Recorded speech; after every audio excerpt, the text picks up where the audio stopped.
Bonjour à tous, bonjour à toutes, bienvenue dans cette vidéo. Une vidéo aujourd'hui, on va parler des filtres et du filtre polarisant en particulier. Donc en fait, cette vidéo est une série de 2 vidéos. Donc la première aujourd'hui, comme je viens de vous le dire, va s'intéresser aux filtres polarisants. Et puis la semaine prochaine, on va s'intéresser à d'autres types de filtres que sont les filtres neutrales densité ou les filtres ND. Donc le filtre polarisant. Pourquoi le filtre polarisant? Déjà, pourquoi on va l'utiliser? Eh bien tout simplement parce que le filtre polarisant, il a cette particularité, c'est que c'est uniquement sur le terrain qu'il va pouvoir être utilisable. Vous n'allez pas pouvoir retrouver l'effet qu'il vous donne sur le terrain dans Lightroom. Donc c'est vraiment important au moment de la prise de vue d'utiliser le filtre polarisant si vous en avez besoin. Alors pourquoi vous pourriez avoir besoin d'un filtre polarisant? Il faut savoir que la lumière telle qu'elle arrive, comme par ici, là, par ma fenêtre, est une lumière donc naturelle du soleil, et on dit que c'est une lumière qui est non polarisée, c'est-à-dire qu'elle se propage dans l'air et elle est non polarisée. La particularité de cette lumière non polarisée, c'est qu'elle va nous permettre de voir des détails. Donc elle va aller sur des objets et elle va se refléter. Elle va se refléter normalement non polarisée, nous arriver dans l'œil et elle va nous permettre de voir les détails. En revanche, si cette même lumière non polarisée arrive sur une surface réfléchissante, qui peut être tout simplement un miroir, du verre, la surface d'un lac ou la surface de la mer, ou tout simplement pour nous en photographie de paysage, de l'eau sur les feuilles, cette lumière, au moment du réfléchissement sur sur cette surface réfléchissante, eh ben, elle va se polariser. Et cette lumière polarisée, c'est ce que vous pouvez voir justement en regardant des feuilles qui sont humides, c'est-à-dire que vous perdez tous les détails. Vous avez quelque chose qui vous arrive à l'œil qui est presque éblouissant, et donc dans lequel vous n'allez pas pouvoir percevoir aucun détail. Vous n'allez percevoir aucun détail dans cette lumière réfléchie.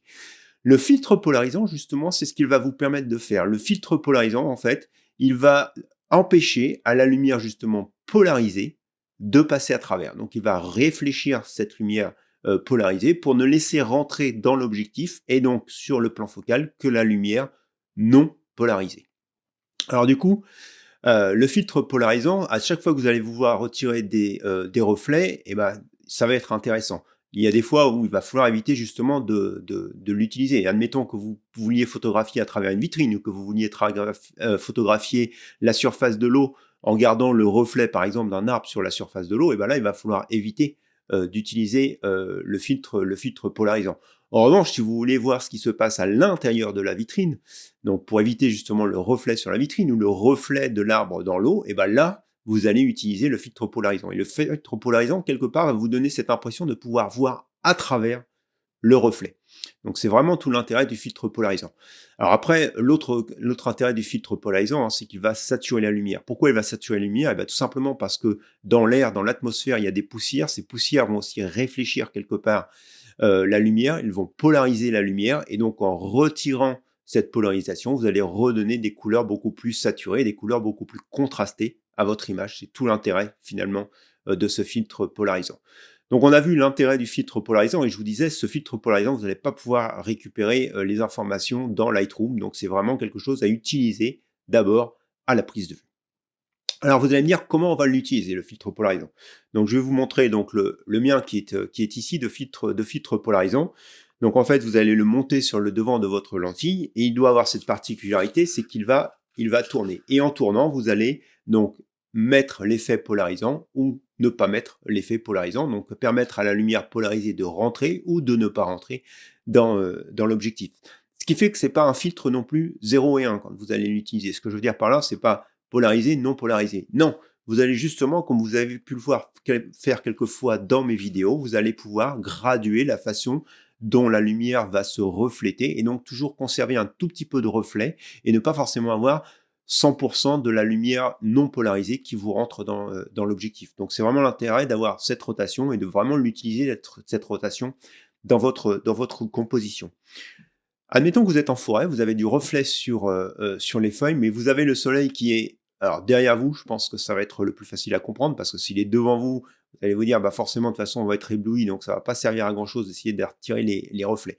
Mais en tout cas, lorsqu'il est dans votre dos, le filtre polarisant cette fois-ci, du coup il ne va pas marcher, puisque la lumière réfléchie, elle va partir dans l'autre sens, donc vous pouvez oublier l'effet du filtre polarisant dans ce cas-là. Donc le filtre polarisant, il marche le mieux lorsque finalement vous avez le soleil qui est à 90 degrés par rapport à vous. Donc ce qu'on appelle le plan de polarisation, en fait, c'est un plan qui doit être perpendiculaire au soleil. Alors en fait, moi j'avais fait des des cours, je vous avais expliqué d'optique. Donc en fait, la lumière lorsqu'elle se propage, elle se propage sur 3 axes.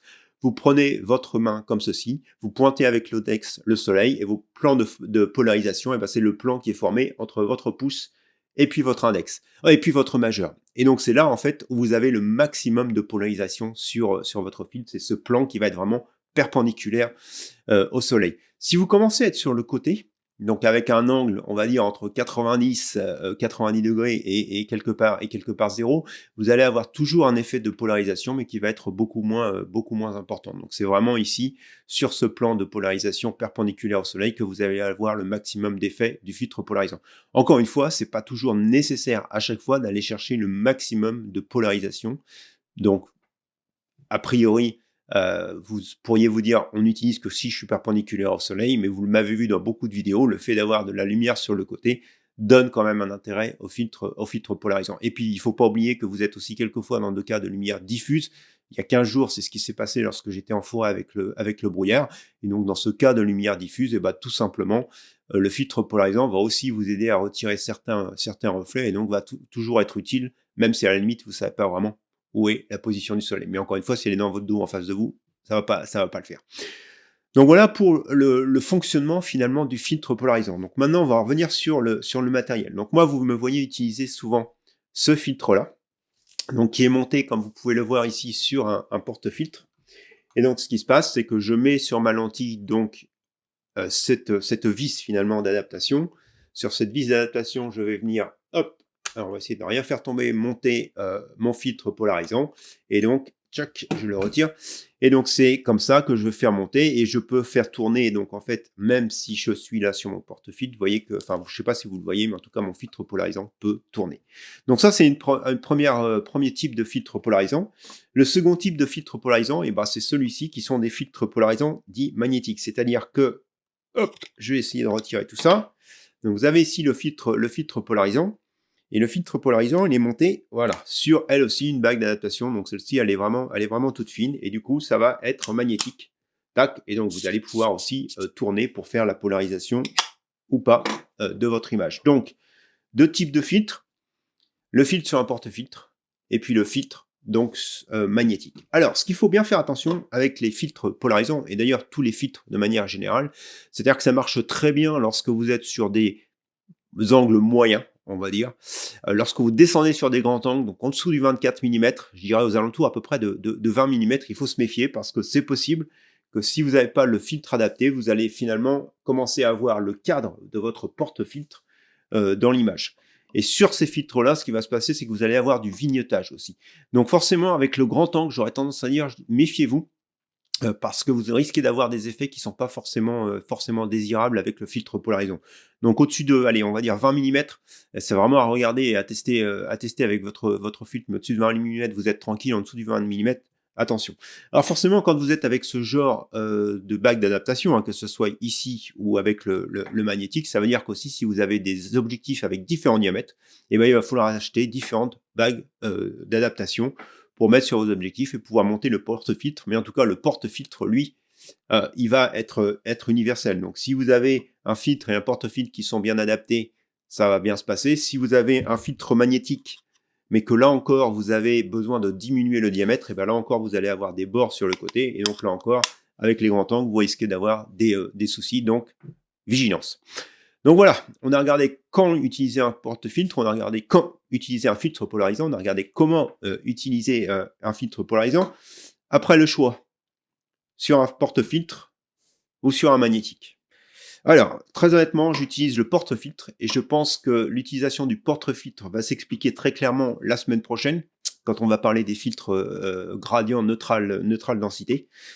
Donc parce qu'ils sont gradients, ils ne sont pas en fait sur toute la plage du filtre. Donc du coup, si vous utilisez un filtre magnétique, vous n'allez pas pouvoir utiliser des filtres gradients ND, vous allez pouvoir utiliser que des filtres ND, que j'ai aussi dans cette gamme. Donc le porte-filtre est beaucoup plus flexible, et puis le porte-filtre, en fait, ça vous permet de toute façon d'additionner les filtres, comme d'ailleurs, vous pourriez le faire en magnétique, mais je trouve que c'est beaucoup plus évident, beaucoup plus pratique.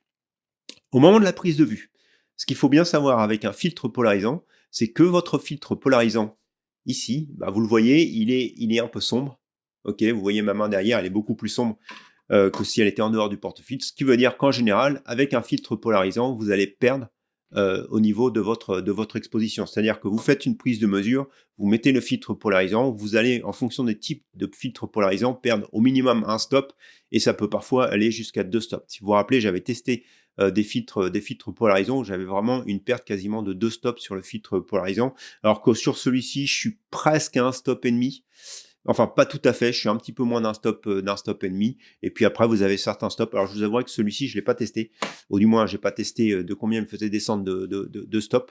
Mais en tout cas, oui, entre un stop et un stop et demi, vous avez déjà un bon filtre polarisant. Et puis, du coup, ça vous fait perdre un petit peu moins au niveau de la lumière. Donc voilà, je pense que j'ai fait le tour sur le filtre polarisant. J'ai pas forcément, enfin, je vais vous mettre la marque de ce que j'utilise ici dans la description de la vidéo. Donc c'est deux filtres complètement différents. Celui-ci, c'est vraiment le filtre idéal, je dirais, pour la balade. Et puis celui-ci, bah, c'est vraiment le filtre idéal que j'utilise, comme vous le voyez dans mes vidéos tous les dimanches pour faire de la photo.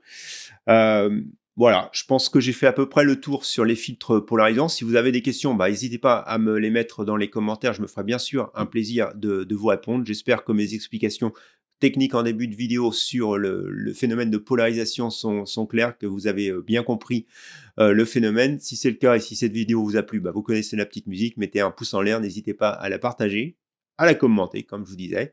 Et puis, je vous souhaite une bonne fin de semaine. On se retrouve dimanche donc sur le terrain pour de nouvelles expériences photographiques. Et puis sinon, la semaine prochaine pour une autre vidéo, bataille. Allez, bonne fin de semaine à vous. Au revoir.